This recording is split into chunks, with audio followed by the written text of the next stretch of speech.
and both of us support the Faculty of Science and Engineering, and Alex will be presenting the second part of this session and also demonstrating the resource in question, which in this case is an online tutorial aimed at supporting dissertation students across the Faculty of Science and Engineering.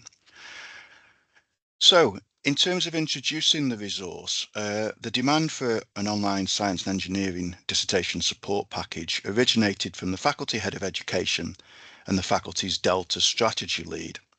And at Manchester Metropolitan University, Delta stands for Digitally Enhanced Teaching, Learning and Assessment.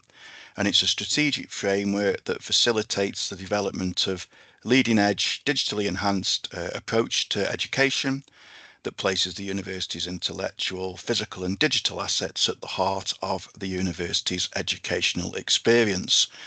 And the initial request from the faculty was actually for a suite of dissertation support videos.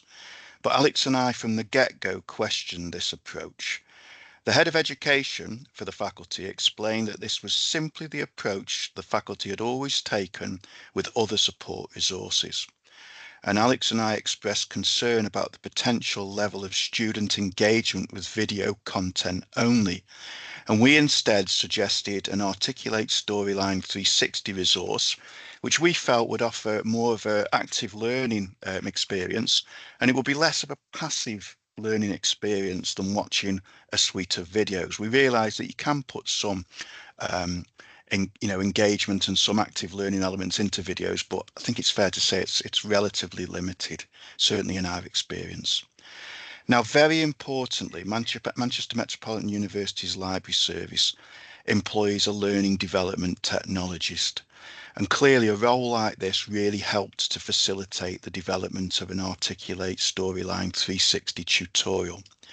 And whilst within this tutorial we did retain links to relevant pre-existing videos and online guidance, it is ostensibly a brand new active learning resource. And as mentioned, Alex and I hoped that this approach would encourage greater student engagement and a richer learning experience. Now, in terms of further rationale for developing the resource, there was faculty concern, especially from the Faculty Head of Education, that dissertation students across the faculty were possibly providing different guidance and information about the dissertation journey. For example, how to engage with library resources, the library support that is available for dissertation students, ethical research issues, writing skills support, and so on.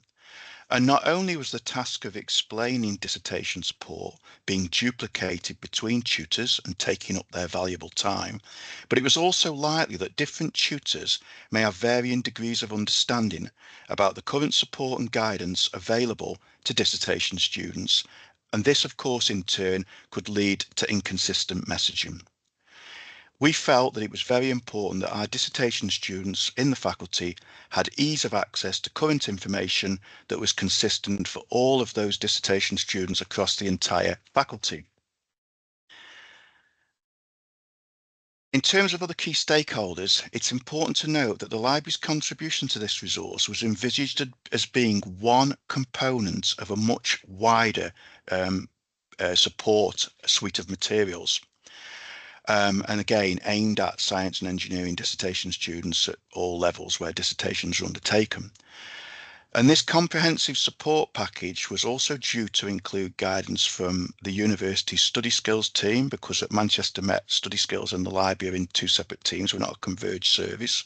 Also from LEAD, which is the Centre for Learning Enhancement and Educational Development, the university's teaching academy, and our IT department as well. And the academic integrity team for the university were also to be consulted, so that dissertation students would have a one-stop shop of all of the current up-to-date information to help them support and guide them in their completion of their dissertation. As regards the software, Articulate Storyline 360 is an e-learning authoring tool which is designed to create interactive and engaging courses. It's a subscribed resource with an annual license fee. And the tool offers an intuitive interface with access to a content library, interactive layers, multimedia support, and assessment tools. Articulate 360 Storyline also facilitates AI integration. Crucially, and as already mentioned, our library service employs an e-learning developer who is very experienced with tools such as Articulate Storyline 360, which clearly saved us a lot of staff time in terms of developing this online resource. When developing the content for the Articulate Storyline 360 tutorial, it did feel appropriate to reuse material wherever possible. So we did have links to existing videos and online guides aimed at project and dissertation completion. But crucially, in addition to pointing to pre-existing materials, using Articulate Storyline 360 enabled us to encourage and introduce active learning elements for this content, such as a keyword exercise, an exercise for establishing which databases the students may use, and also for creating and saving a search strategy for their dissertation resource. And again, the feeling is that we hope this approach engenders a less passive learning experience for the students. Now, in terms of designing the tutorial, student focus groups conducted within the science and engineering faculty found that the faculty students really want content that is specifically targeted at them and tailored accordingly. And from their point of view, this apparently helps them to generate a sense of ownership as well as a sense of belonging as well. But of course, there's a limit to the degree of customization we can maintain, as it's not feasible nor sustainable to create a bespoke version of the content for each university department. Now, demand for a similar resource to the one that we've created for science and engineering has already arisen from at least one other faculty at the university, in this case, the Faculty of Health and Education. And this above point made it clear that any development group for the creation of this resource would need to be a cross-faculty endeavour, with librarians who support different departments and subjects working together on the definitive version of the resource. And that leads me to the fact that at the moment there are two versions of this content in existence. There's a bespoke one, and obviously there's the generic one that the Task and Finish group, cross-faculty Task and Finish group, worked on to create. So let's consider briefly the bespoke and generic versions of the tutorial. Understandably, the bespoke science and engineering tutorial, which Alex is going to demonstrate in a moment, is targeted and tailored with appropriate subject examples and relevant sources signposted. And this version is solely aimed at the Faculty of Science and Engineering. But for the generic version, this is not tailored to any particular subject, and very generic and general example topics are used in the examples. And this version currently mainly serves as a template that is available for customization by other faculties. The amount of editable content is capped, and this generic version is not currently promoted as a resource. Now, in terms of capping the editable content, obviously we need these resources to be sustainable, and also bearing in mind we only have one e-learning developer, and so we have to be mindful of their workload as well. So the resource has been designed where the number of editable elements are quite limited and, as we've mentioned, capped. And at that juncture, Alex, I'm going to stop sharing and pass over to you for a demonstration of this science and engineering resource. Thank you very much, David. And it's great to be here today, and certainly great to be talking more widely about this resource that was a real labour of love for a lot of people. So I'm going to go in and I'm going to show us the tailored science and engineering dissertation and project resource, because we really wanted people to actually see it in action rather than us reflecting on the experience. So I will just open it. I will just open up the tutorial now. So what we really wanted to do with this resource was we wanted to try and follow the logical steps of the research process that students will go through when they're pulling together the literature element of their dissertation or project. And certainly one of the things that we were very mindful of that Dave has mentioned was that we wanted to encourage an active experience. So as you can see, we are encouraging people to have and users to have a pen and paper handy to make notes as they go along, just so that there are multiple means of engagement in line with universal design principles. So of course we start off, the students and users will start in one of 8 sections. They will start off in the planning your search section. Now, one of the things that we very much tried to do within this resource was to make something that was greater than a sum of its parts, and also to make it sustainable. We didn't want to reinvent the wheel. We didn't want to just recreate content for the sake of it. So, and this is very much in evidence in the planning your search section. So we're linking out to sections on literature reviews, sections on systematic reviews, and so on and so forth.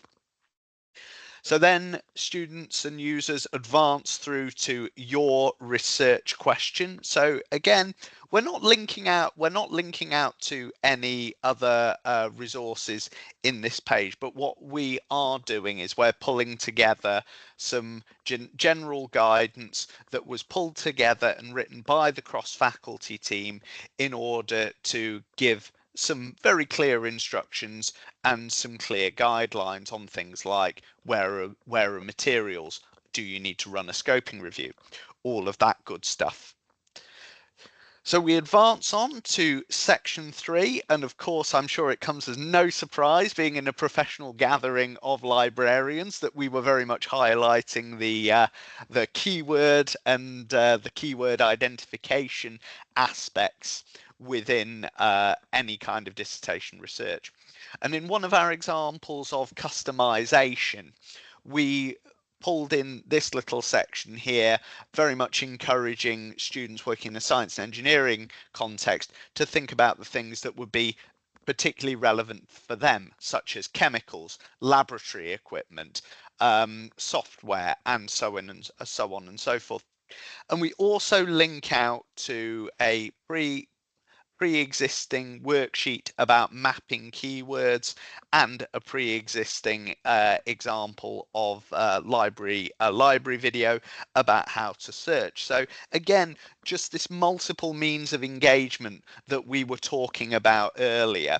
We very much wanted to practice what we preached and give people access to different ways of approaching the same thing, but all within a single point of access. Now, one of the things that's been really great using Articulate 360, and we're so grateful to our e-learning developer for their support with this, we were able to bring in sort of flip card exercises to encourage people to engage with the resource and also to check their learning. And likewise, we highlight things like finding alternative keywords with relevant links out to resources such as the Science Direct Topic Index, thesaurus links, and so on and so forth. And again, one of the things that we really encourage people to do, and this is coming back to my point earlier about having a pen and paper ready, we encourage students at various points to make their notes, to reflect, so that they are coming out of this resource process with something tangible and something that's actionable later on. Then advance through to advanced searching, and again acting as a repository for current information, say videos on search techniques, but also bringing together easily accessible tables about resources such as phrase search, resources and techniques such as phrase searching, such as Boolean operators, which we decided to designate as and or not, so that we weren't being self-referential, so that we were meeting the students where they actually were, and certainly our student partners gave us the advice of, rather than saying Boolean, just call it and or not, because that will be much more accessible for the people that you are trying to meet. And again, we wanted to build in an exercise testing as we go. So for example, people can check their knowledge of phrase searching and get feedback as they go. And likewise, we can also use drag and drop exercises as well, just so that people can check and that people can actually get feedback as they go, which we were really pleased about. And of course, encouraging within our your turn sections, very much encouraging that wider reflection and that wider thinking about, what am I going to do? How am I going to pull together what I'm being told in this resource and actually make it relevant and actually use it to inform my my research? Likewise, go through to finding information, and we are letting the users know where to locate resources, and also asking them to think about what they are going to actually use and what will be relevant for them. So again, we're very much highlighting our resources. So academic search engines like Library Search, Google Scholar, but also our more specific databases and our databases that are held within subject-specific subject guides. So very much highlighting everything. So we move through to evaluating sources of information. And again, we're very much encouraging people to use library specific resources and also to continue to reflect about what is quality information.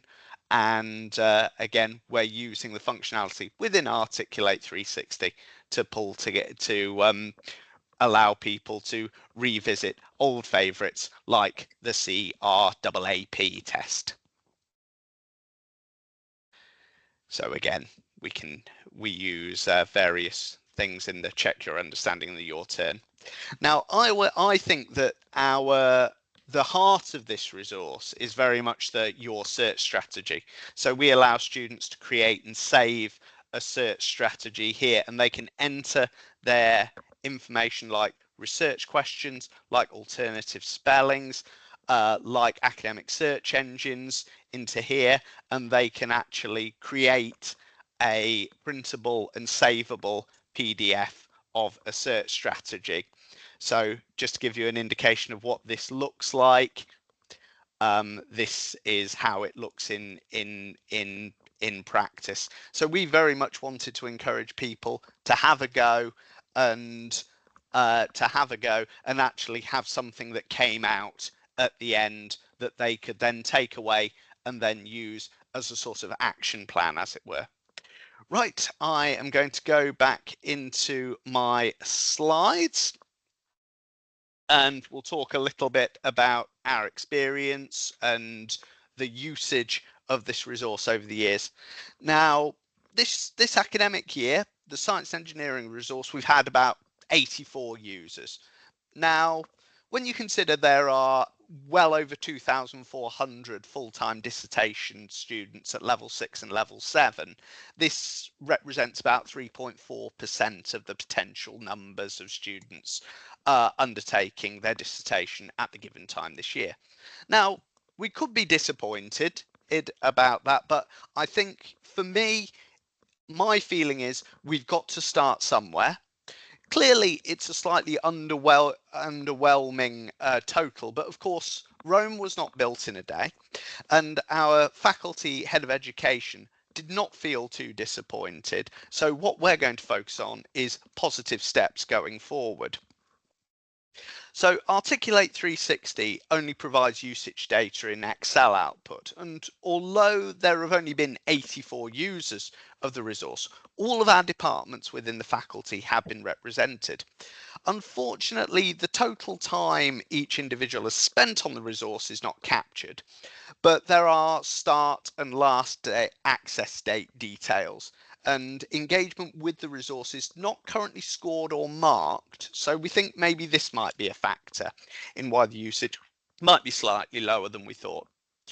In terms of our reflection, of course, we need to promote out harder next year.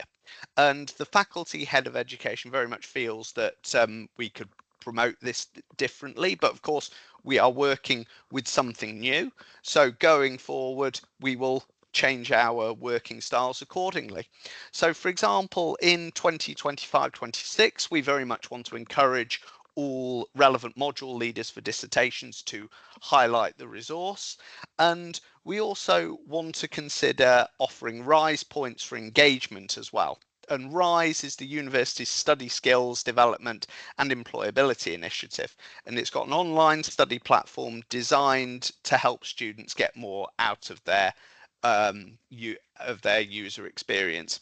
So certainly going forward, the wider resource, including input from other areas like study skills, has not been created. We're not sure why this has happened, but at least our library content is in place, and the faculty lead for Delta will be driving this forward. But there have been some very exciting examples of good practice, and this is an example from projects in sport and exercise science, and we envisage that tutors across the faculty will promote the resource in this kind of way, inserted within well-maintained and populated Moodle areas, and used differently for other dissertation and tutorials, and publicising the resource. And we very much want to highlight this resource in all information literacy sessions which are delivered to final year undergraduate, masters and doctoral students. I think that's the part for our delivery. I'm aware that time marches on, so I will stop talking and open up the floor for questions if that's okay. But please feel free to get in touch with us if there's anything that we can help or clarify. Fantastic. Thanks so much, Alex and David. And you were only about a minute over. So have we got any questions?